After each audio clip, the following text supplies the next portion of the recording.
Timnas Indonesia dan Malaysia selalu menjadi dua kekuatan besar di Asia Tenggara dengan rivalitas panjang yang terus menarik perhatian. Namun, jika melihat perkembangan terbaru, Timnas Indonesia tampaknya lebih unggul dibandingkan Harimau Malaya dalam beberapa aspek. Dari peringkat FIFA, performa di kualifikasi Piala Dunia 2026, hingga kualitas pemain, Garuda menunjukkan peningkatan signifikan. Berikut adalah perbandingan terkini antara kedua tim.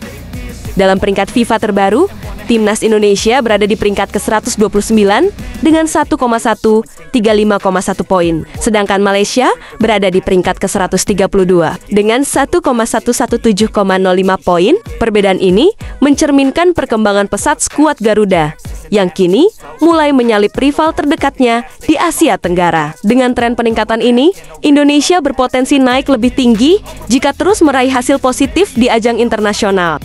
Timnas Indonesia saat ini berlaga di kualifikasi Piala Dunia 2026 zona Asia dan telah mencapai putaran ketiga. Garuda berada di grup C bersama Jepang, Arab Saudi, Australia, Bahrain, dan Cina. Dan sejauh ini menunjukkan performa yang cukup baik. Dengan komposisi pemain yang lebih kuat, peluang Indonesia untuk melangkah ke Piala Dunia semakin besar.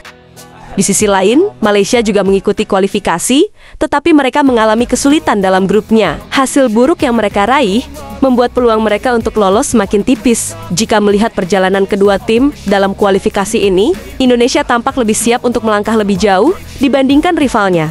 Di ajang Piala AFF 2024, baik Indonesia maupun Malaysia mengumpulkan 4 poin dari 3 pertandingan. Namun, Indonesia memiliki peluang lebih besar untuk lolos ke fase knockout karena berada di posisi kedua grupnya. Sementara Malaysia berada di posisi ketiga dalam grup mereka. Meskipun persaingan di Piala AFF selalu ketat, performa Indonesia yang lebih stabil memberikan harapan besar untuk meraih prestasi lebih baik dibandingkan Malaysia.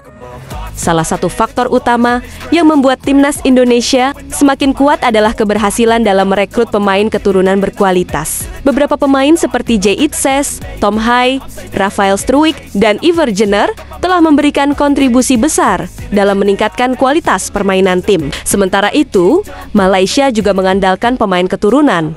Tetapi sejauh ini, mereka belum mendapatkan pemain dengan kualitas setinggi yang dimiliki Indonesia. Media Malaysia sendiri mengakui bahwa kualitas pemain keturunan Indonesia jauh lebih baik dibandingkan yang dimiliki Malaysia. Secara historis, Timnas Indonesia dan Malaysia telah bertemu 79 kali dengan hasil Indonesia menang 36 kali, Malaysia menang 25 kali, 18 pertandingan berakhir imbang. Pertemuan terakhir terjadi di Piala AFF 2020, di mana Indonesia menang telak 4-1 atas Malaysia. Kemenangan ini menunjukkan bahwa Garuda semakin superior dalam beberapa tahun terakhir, terutama saat menghadapi rival abadinya. Jika melihat berbagai aspek peringkat FIFA, kualifikasi Piala Dunia, performa di Piala AFF, kualitas pemain keturunan, dan rekor pertemuan Timnas Indonesia saat ini lebih unggul dibandingkan Malaysia. Perkembangan pesat yang dialami Indonesia dalam beberapa tahun terakhir menunjukkan bahwa Garuda sedang menuju era keemasan baru. Meski begitu, rivalitas antara kedua tim tetap akan menjadi salah satu yang paling menarik di Asia Tenggara. Malaysia tentu tidak akan tinggal diam dan akan berusaha mengejar ketertinggalannya. Namun, dengan fondasi tim yang lebih kuat dan strategi yang lebih matang, Indonesia kini berada di jalur yang lebih baik menuju prestasi yang lebih tinggi.